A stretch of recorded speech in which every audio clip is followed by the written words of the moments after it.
Hello friends, કેમ છો? ચલો તો ચાઇનીઝ કિચન આવી ગયું છે તમારા માટે નવી રેસિપીસ લઈને. આજે હું બનાવી રહી છું ખાટા ઢોકળા, જેના માટે મેં ચોખા અને ચણાની દાળને આખી રાત પલાળી રાખ્યા હતા.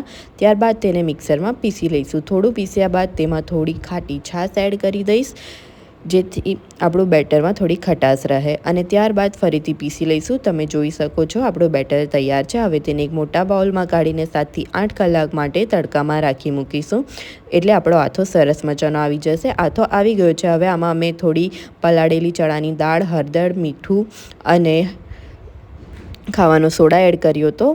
હવે આપણે ઢોકળિયામાં ઢોકળાની પ્લેટમાં થોડું ઓઇલ લગાડી તેમાં આપણું બેટર એડ કરી દઈશું.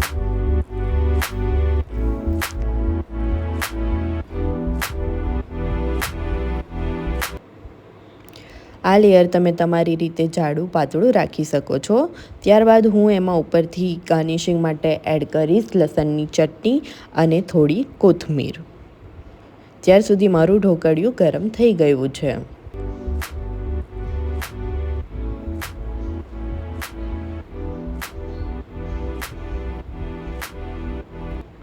અને હું થોડાક ઇડલીના શેપના પણ ઢોકળા કરીશ, જેથી મેં ઇડલીના બાઉલમાં પણ થોડું બેટર એડ કર્યું છે.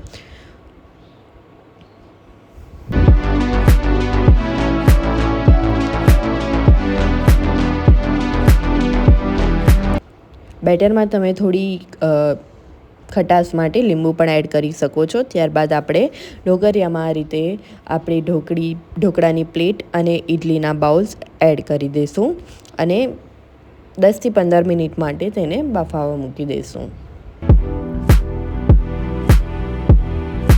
તમે જોઈ શકો છો ઢોકળા સરસ મજાના તૈયાર થઈ ગયા છે. હવે તેને ચેક કરી લઈશું. આપણા ઢોકળા સરસ મજાના તૈયાર થઈ ગયા છે. હવે તેને આપણે કાઢી લઈશું.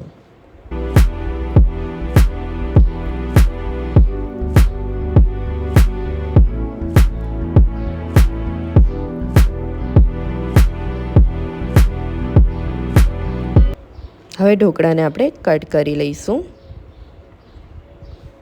મને તો આ ઢોકળા બહુ જ ભાવે છે. તમને બધાને કેવા ભાવે છે કોમેન્ટમાં જરૂર જણાવજો.